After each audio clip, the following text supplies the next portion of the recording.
single musician at home and abroad. Happy feast of musicians. The Invader comes up next.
We've put together an amazing collage of photos compiled today by Mr. Izai Hall and friends online. We say thank you. How many of these bands do you recall?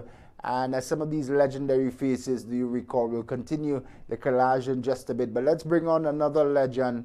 The one and only, there is no other like him, Mr. Ignatius, the legendary Papa Vader. Good morning, my good man, and happy Feast of Musicians to you.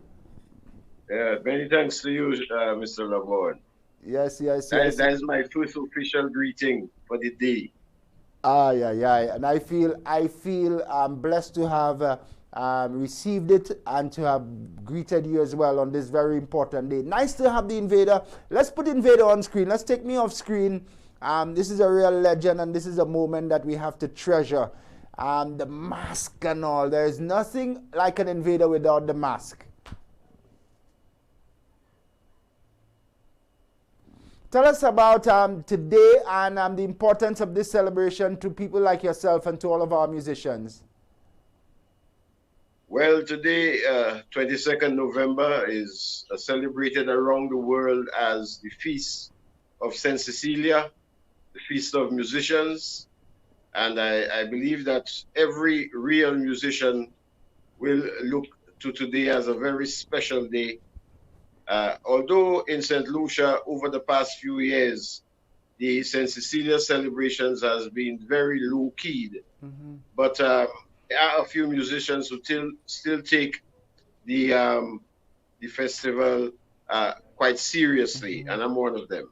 So I'm very happy today to be celebrating the feast of St. Cecilia, the patron saint of musicians. Yes. What's on your catalog today? Where will you be performing? What will you be doing today in celebration? Well, actually today is a very quiet day for me, as I will use the day mostly to reflect on the journey and the way forward, and decide what the next move is going to be. I leave the street parties and the corner shows to the younger generation, where they can get the opportunity to understand and also to share the good news of St. Cecilia. Absolutely. And we always appreciate from the Invader, the next move is always the best move. So we await with high anticipation. Let's talk about the journey, Papa, with us for a bit. how did it start for you, and how would you sum up the progress that you and the industry here would have made over the years? Well, personally, it's been quite a journey for me. I'm going to be celebrating 40 years since I first graced the stage in St. Lucia in 1983. Um, for me, it's been quite a journey. I've learned quite a lot. I've met quite a few people. I've had quite a few experiences. I've climbed many mountains. I've crossed many valleys. I've swum many seas. I mean, it's just been a totally awesome journey for me. I have no regrets whatsoever. I appreciate every experience that I've had in the industry. The only sad thing for me is the fact that I haven't been able to make my first million as yet. But apart from that, it's been a great journey. Um, and like I say, it started in '83. I joined the local fraternity, the competition, and I've been competing ever since. Although there have been requests that I should get out of the arena and make way for the younger generation, which I believe to be total and absolute nonsense. If you want space, you make You have to space. carve your space. That's exactly it. You have to carve You your know, space. so all in all, it's been great. I've achieved uh, most of what I would have wanted to. Always wanted to have an international hit, and I was able to do that in 1988 with Walk and Walk and Wine. Wine. I always wanted to be, recognized as, a member of the International Calypso fraternity, and I am recognized as one of them. I always wanted to, you know, to tour and to bring the good news of Calypso to the diaspora. And I do that on an annual basis. So all in all, apart from the fact that the million has not been made, I consider my journey to be quite a successful one. You're selling your content into hiding this morning. You might try to hide the receipt books to confirm the point that you're making this morning. But the next move will take you very close to the millions, Papa. Who are some of these melodious voices who would have impacted your career along the way? Oh, well, most definitely from the set-go, I have been a big fan, and he has been my mentor of the Slinger, the Mighty Sparrow, Francisco, because of the fact that, in my mind, he's one of the greatest Calypsonians to have ever existed. I always emulated his stage persona, and I always was fascinated with his style of writing, and he's definitely the number one on my list. And then the deceased Shadow, I was always fascinated with the mystic of the Shadow. And when I decided to come into Calypso, I tried to incorporate the professionalism of the Mighty Sparrow and the mystic of the Shadow to produce the Invader. So these are about the two guys who really set me going. But along the way, there are many Calypsonians and soca artists that I've learned quite a bit from. Rootsman, the late Rootsman out of Trinidad, he had a great impact on me. Also, the African Teller out of Grenada, I got to see him perform in 1983, and I was mesmerized by his style, and I adopted quite a bit of his style also vocally. So, there are quite a few guys along the way, but basically these are the guys who stand out to me. Excellent. I had the unique opportunity to introduce you on stage. I think I was at the Lucian Parrot in Brooklyn a few years ago. And then you could tell, Papa, the appreciation that there is for the music within the diaspora. Coming from your humble roots and representing the flag every time you go abroad, how does it feel to get that sort of vibe, not just from St. Lucians, but from Caribbean citizens who are out there and appreciate the quality of music that you've produced? Actually, people in the diaspora are a lot more appreciative of the art form. I think it's basically because of the fact that they don't have it on their doorstep. You know, we always take things that we have for granted. But in the diaspora, people get to see you basically around the Caribbean festivals like Labor Day or Caribana, you know, or Notting Hill Carnival. And they do come out and they travel for miles, you know, just to, you know, have the experience of home, to feel, you know, that they're getting back into the music of home, whether it be Trinidad, St. Lucia, Grenada, St. Vincent. People in the diaspora always come out in large numbers to support and generally show their appreciation. Even off stage, you continue to play a role in supporting the advancement of the genre. Papa's Kaiso Corner is well entrenched in the minds of many, many citizens now. Talk about the concept and why you decided that even outside of the Calypso season, we needed to have this platform for the genre, and then you brought together uh, Papa's Kaiso Corner. Okay, it has always been, it was always my dream to one day host a television show. I spoke with Dr. McDowell of NBC about it, and he had promised that the first opportunity that he had, he would have invited me to do so. It just happened that 2 weeks before the pandemic, I got that call, and I decided to go with Papa Sky So Corner, which basically was a music show highlighting local calypso.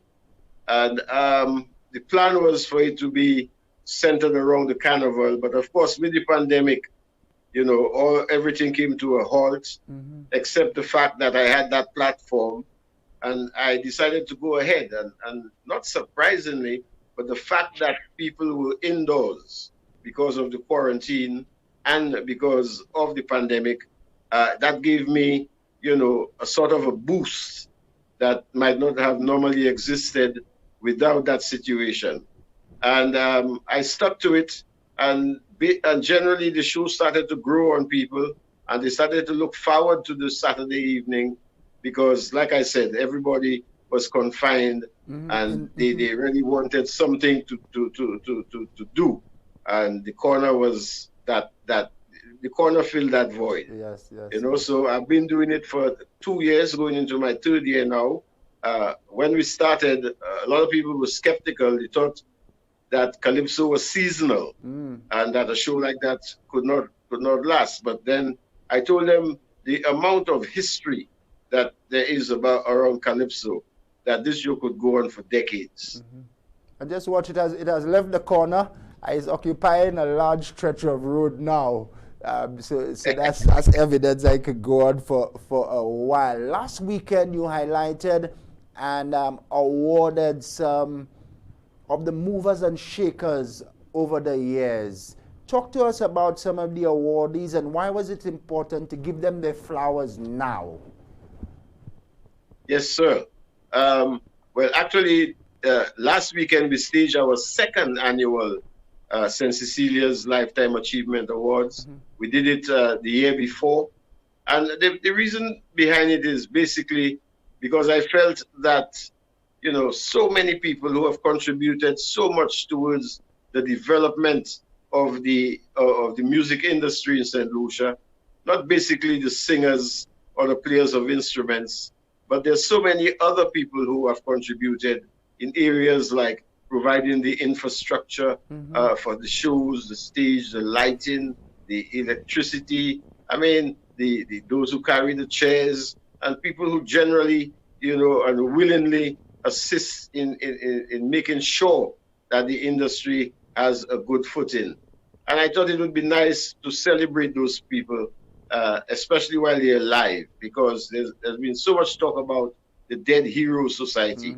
And I've seen so many of my colleagues die and die, some of them very unhappily, very lonely, very alone, unrecognized. Brings to my mind guys like the Mighty Prince, brings to my mind guys like Scabby, and the mighty Despa guys who really put their whole life into entertaining the people here in St. Lucia, making them happy. And these guys died very sadly. So I thought it would be nice if we could develop a means of paying back to people who have contributed, not just the singers who have the #1 hits, but you know, deeper than that. So we went into the Papa Sky So Corner St. Cecilia's. We deliberately chose to use the period of the celebration of St. Cecilia, the Feast of Musicians, for that purpose. And we decided to have various categories in which we would honor these people, such as infrastructure, administration, production, because there's a number of production houses that people have heard very little about. People hear music on the radio and they have no idea what it takes to get that music there and the people who contribute towards that. So all in all, the Papa Sky So Corner Lifetime Achievement Award wanted to encapsulate all the people who contribute towards the development. On Saturday evening, we celebrated Ron Louis out of Digital House in Studios in Labrie. He's been around for decades, and he has produced so many musicians, calypsonians, reggae artists, and otherwise. We celebrated Lorna Lubin under administration. She was the first female president of the Calypso Association and probably the one responsible, you know, for bringing Calypso out of the cinemas and the town hall into the cultural center and into the Mindu Philippac, and at that time making it one of the biggest activities. We celebrated Michel's Electrical because Michel's, they're the ones who have been producing the electrical infrastructure for the Calypso tents and the shows free for decades. We celebrated Suku as our writer, Trescott Suku Augustine. We all know of Suku's exploits as a writer. His most recent achievement was winning the crown with T.C. Brown with Rasta. And of course, we celebrated Charlie as our folk musician. Charlie has been around for decades. He's one of, he's the bloodline of folk music in St. Lucia. And these are the sorts of people that we try to identify and we try, to acknowledge and to honor. That is what... There's just one of the awardees which don't come to mind. That's the gentleman in Labrie. But that's the sort of thing that Papa Sky So Corner, through the St. Cecilia's Day tribute does. It highlights some of the contributors who aren't known to the general public. Right. So job well done. That's right. I have to stick a pin for Auntie Lorna Lubin because I've known her journey over the years in Sunbuilt and in the CDCs and how she's worked with the various tents. So well done, Auntie. Charlie Pride, my former colleague, I call him Charlie Pride because everything he does it with a high level of pride and dedication, well deserving as well. Michel's Electrical, as you would have said, providing that critical infrastructure support to the various Calypso tents and the various Calypso shows over the years, pro bono.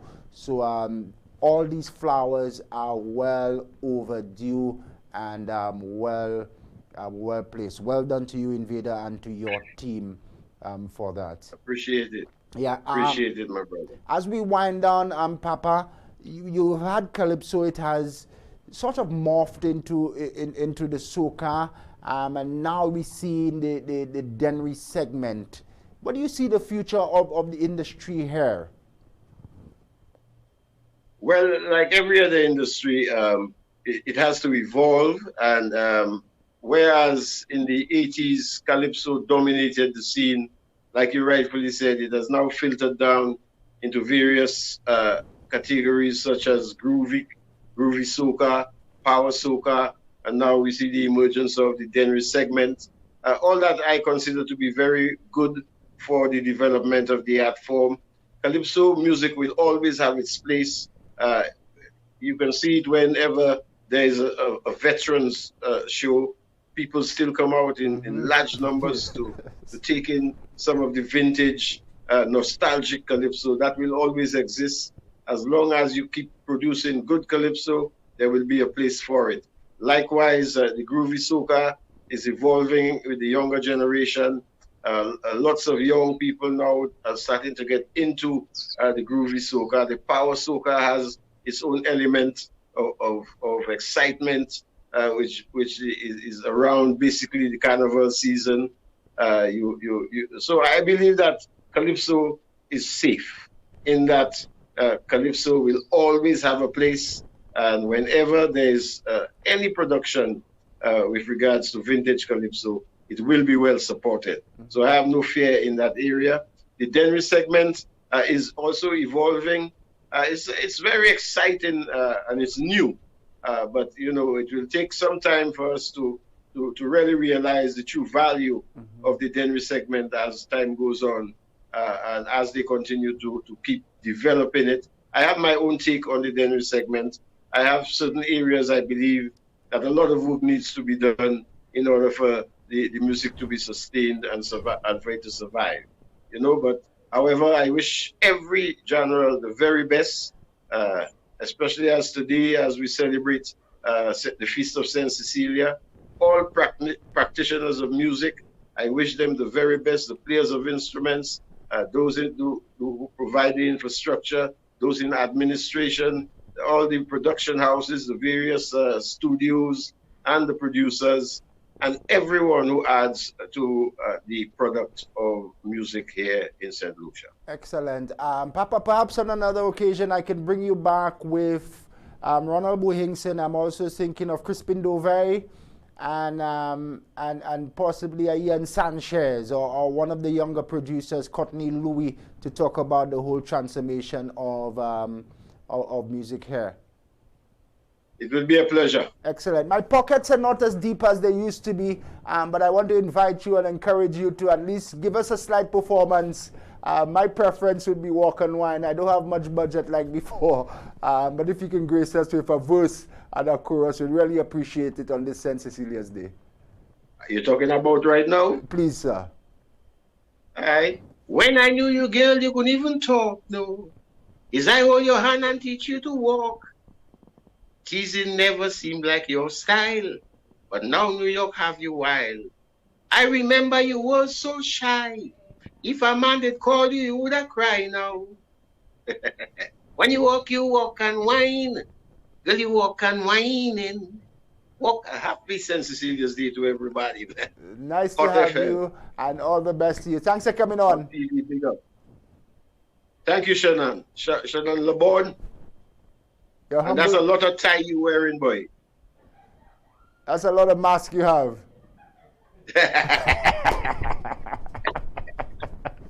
You take care, my good man. Big up to you, my youth. Yes. Thanks for coming on. The legendary, the one and only Ignatius,